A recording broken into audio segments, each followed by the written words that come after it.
y mirar con los ojos de Dios, con la perspectiva de Dios. ¿Y esto qué implica? Llevar una vida que le agrade a Él. Es la lucha constante que tenemos, ¿verdad? No es necesario agradarle a Él para ser salvos. Somos salvos desde aquel día que aceptamos a Cristo como nuestro Señor, como Salvador. El día que entendimos que Cristo clavó en la cruz cada uno de nuestros pecados y pagó por ellos, y su sangre fue derramada. Desde aquel día le tenemos en nuestro corazón. Es el lugar en el que Él habita por medio de su Espíritu Santo, y es el lugar donde Él está trabajando toda nuestra vida, nuestra personalidad, para que le representemos a Él como verdaderos hijos de Dios. O sea que debemos imitarle. ¿Y de qué manera le vamos a imitar? Y ahí nos decía que nos debíamos vestir del nuevo hombre. Nos tenemos que vestir con vestiduras que realmente nos da el Señor. Un espíritu de misericordia, un espíritu perdonador, un espíritu amoroso. Hay personas que deciden romper una relación, y aquellas personas que deciden romper una relación están dejando en su corazón una puerta abierta para el odio. Y si en ese corazón habita Cristo, no hay lugar para el odio, porque Dios es amor. O sea que a veces tenemos situaciones difíciles, pero Dios nos invita a perdonar. ¿Y cómo lo podemos hacer? Porque tenemos el amor. Dice la palabra que el amor de Dios ha sido derramado en nuestros corazones por el Espíritu Santo que nos fue dado. Y donde hay amor de Dios, no puede haber lugar para el odio. Y después termina en el versículo 15, como hemos visto también, que la paz de Dios gobierne nuestros corazones. O sea, debe ser nuestro timón. ¿Pero dónde? En lo personal y también dentro del cuerpo de Cristo. Dios nos llama a vivir en armonía. En armonía. A veces nos sentimos perjudicados según nuestra óptica. A veces es verdad, estamos mirando bien, pero eso no nos da lugar a interrumpir la armonía dentro del cuerpo de Cristo. Pues a Él le tenemos que rendir cuenta. Y debemos ser agradecidos en todo. Es muy importante cultivar en cada uno de nosotros un espíritu de agradecimiento. En primer lugar a Dios, a quien le debemos todo, lo que somos, lo que tenemos, lo que hemos hecho. No tenemos ningún mérito. Todo proviene de Él y debe ser para Él. Pero el cultivar un espíritu de agradecimiento nos beneficia a nosotros muchísimo, en lo espiritual y también en lo físico. Saben, ustedes estaban leyendo un comentario los otros días y decía que los médicos han descubierto que aquellos que tienen una personalidad y una aptitud de agradecimiento hacia los demás, generalmente padecen menos problemas físicos.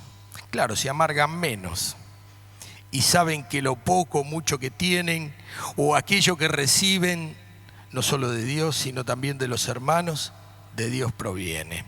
Y o sea que nos beneficiaría el desarrollar un espíritu de agradecimiento, nos beneficiaría no solo en lo espiritual, sino también en lo físico. Y la paz de Dios es la que debe mediar en cada situación que vivamos, ya sea fácil o difícil. O sea que debo preguntarme, y sería muy saludable hacerlo, si esto que voy a hacer o esto que voy a decir contribuye a la paz.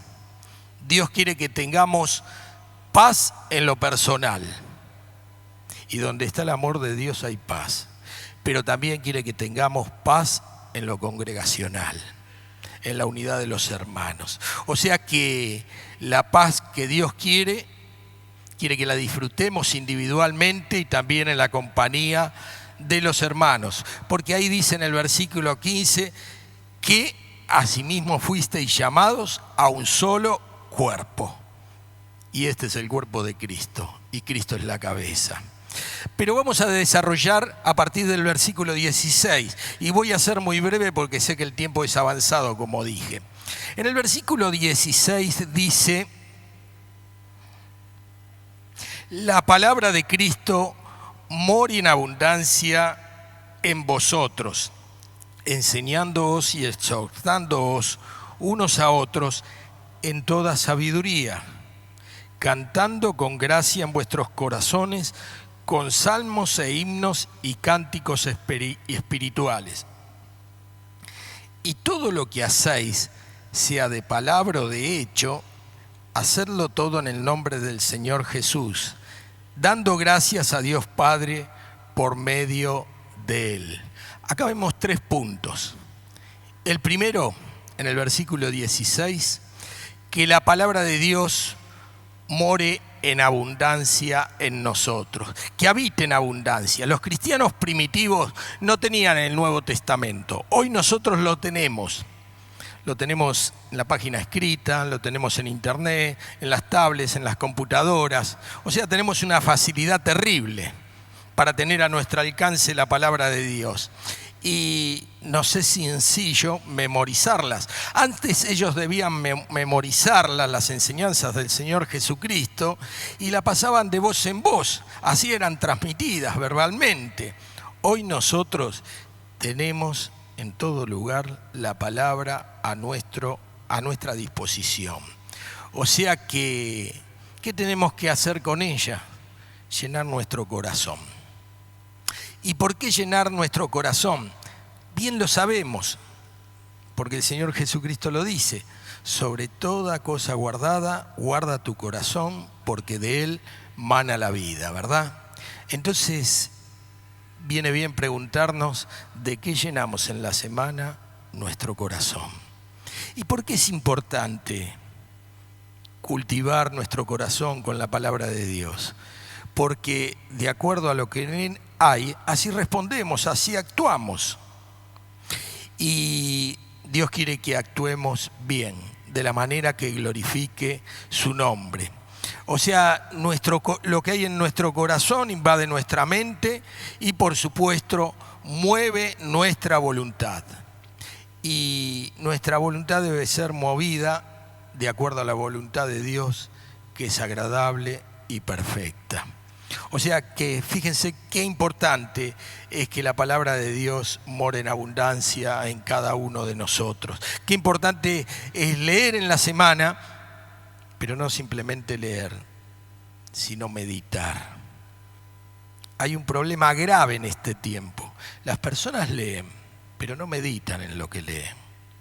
Cuando meditamos, estamos pensando, estamos razonando y estamos recibiendo lo que Dios quiere decirnos a través de su palabra para nuestra vida. O sea que eso nos va a llevar a la obediencia al Señor Jesucristo. Bueno, como segundo punto dice en el versículo 16, enseñándoos y exhortándonos unos a otros, pero dice algo más: en toda sabiduría. En toda sabiduría. Cada hermano tiene la responsabilidad tremenda con respecto a los demás, de llevar el consejo de la palabra de Dios y también de amonestar, exhortar. Pero esto lo debemos hacer con sabiduría de lo alto, con sabiduría e inteligencia espiritual, como también hemos estudiado domingos atrás.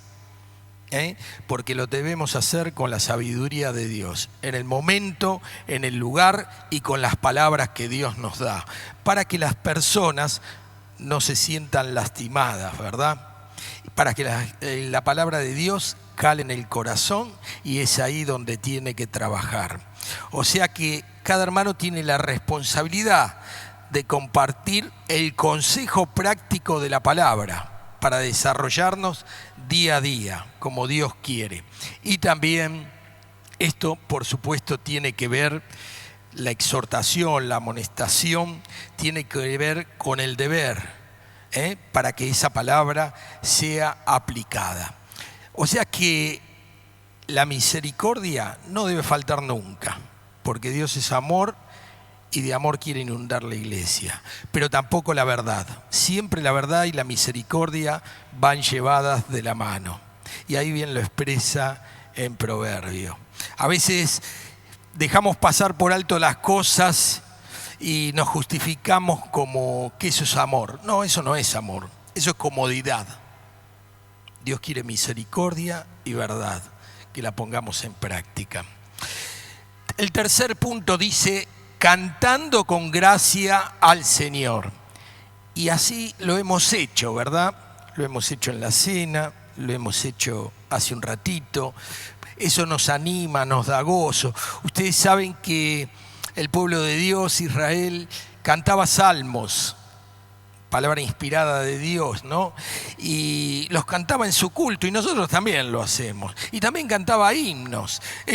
Los himnos no son inspirados, pero nos ayudan a expresar nuestra alabanza y nuestra adoración con gratitud al Señor y elevan nuestro espíritu. Versículo 17 dice algo muy importante.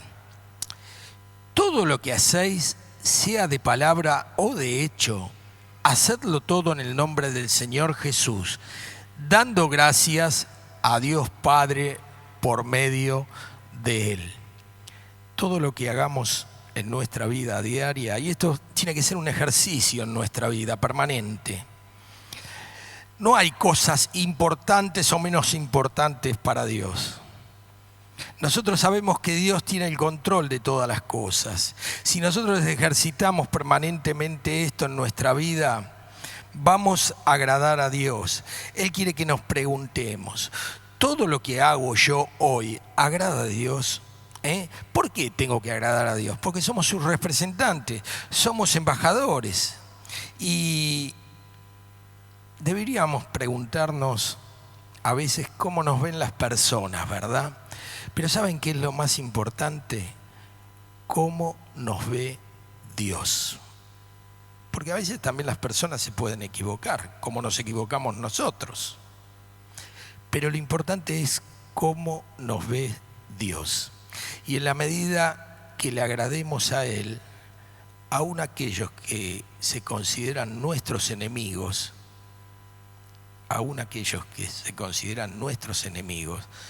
con ellos Dios también nos va a dar paz. Él lo promete en su palabra. O sea que es importante si esto que estoy haciendo, si esto que estoy diciendo da honor al Señor. Eso lo debemos tener presente siempre.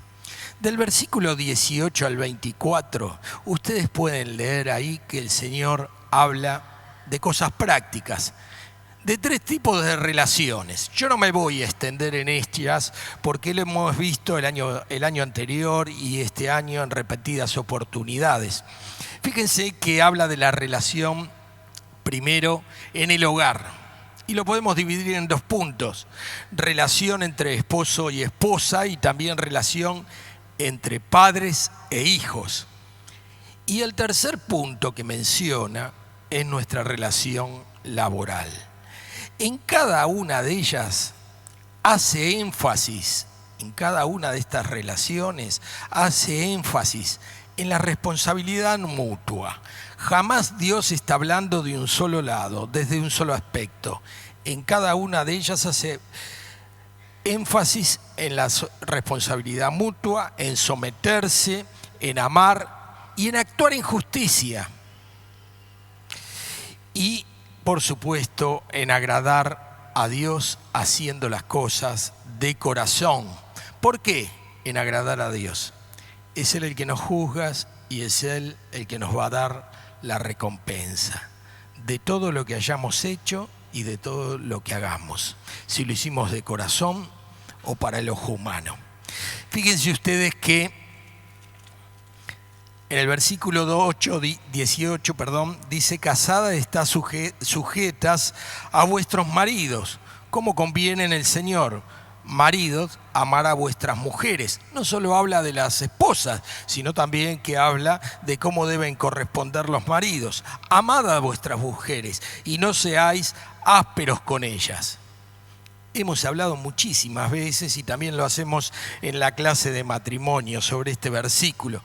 Y nos podemos extender mucho más yendo al libro de Efesios, ¿no? En el capítulo 5. Pero también dice, hijos, obedeced a vuestros padres en todo. ¿Por qué? ¿Por qué? Si yo ya llevo una vida independiente, ¿por qué debo obedecer? Yo ya hago lo que quiero. Tengo libertad de pensamiento. Y es verdad, hay libertad de pensamiento, podés hacer lo que quieras. Pero tener obediencia a los padres es lo que agrada a Dios. También dice a los padres que no lo provoquemos a nuestros hijos, ¿no? O sea, como dije antes, hay responsabilidad mutua. Dice, padres, no exasperéis a vuestros hijos para que no se desalienten. Uno debe criar a sus hijos en amor, pero también en disciplina, porque es lo que le va a marcar el carácter. Por supuesto, para el amor siempre. Para criar en disciplina hay un tiempo, porque llega una edad donde ellos son mayores y ellos eligen, ¿verdad? Pero ellos también, o cada uno de nosotros, debemos tener presente que la obediencia es lo que agrada al Señor. Y después sigue con algo que sí nos involucra a todos, porque todos trabajamos, ¿no? Todos nos ganamos el pan, todos vamos a un lado cada mañana durante la semana. Y dice, acá habla de siervos, porque en esa época había siervos. Ahí tenemos cuando en la carta a Filemón el apóstol Pablo habla sobre Onésimo. Era la cultura del momento. Pero sin meternos en ese tema social, dice, siervos, obedeced a todos a vuestros amos terrenales, no sirviendo al ojo como los que quieren agradar a los hombres, sino con corazón sincero, temiendo a Dios. Y todo lo que hagáis, hacedlo de corazón, como para el Señor y no para los hombres, sabiendo que del Señor recibiréis la recompensa de la herencia, porque a Cristo el Señor servís. Fíjense, ¿de quién recibiremos la recompensa? Del Señor. Ahora, hay personas que dividen el trabajo. No, si trabajo en la iglesia es sagrado, si trabajo afuera, dicen es secular. Pero el trabajo es una bendición de Dios. El trabajo que usted tiene y yo tengo es porque Dios lo hizo posible. Y debo trabajar como si trabajase para el Señor, porque a Él debo honrar. Aún en las cuestiones donde hay jefes o quizás gerentes difíciles, aún en esas cuestiones yo debo ir con alegría cada mañana sabiendo que sirvo al Señor. Y cuando fallo en mi trabajo porque estoy haciendo lo incorrecto, también le estoy fallando al Señor. Eso es lo que dice aquí en el texto. O sea que debo trabajar cada mañana, cada día, como si trabajase en un ministerio en la iglesia, como para el Señor, no para el ojo humano. ¿A quién debo honrar? Al Señor. Él me dio la posibilidad de trabajar. O sea que, por más humilde o complejo que sea su rol dentro de la organización en la cual trabaja, usted debe honrar al Señor. ¿De qué manera? Obrando justamente. Hay una frase que solemos escuchar con frecuencia y ustedes también, y parece que eso le da legitimidad a lo incorrecto. No, ¿no ves que todos lo hacen? ¿No ves que trabajan la mitad del tiempo? ¿Cómo me voy a esforzar más? Bueno, no será un justificativo cuando tengamos que dar cuenta al Señor.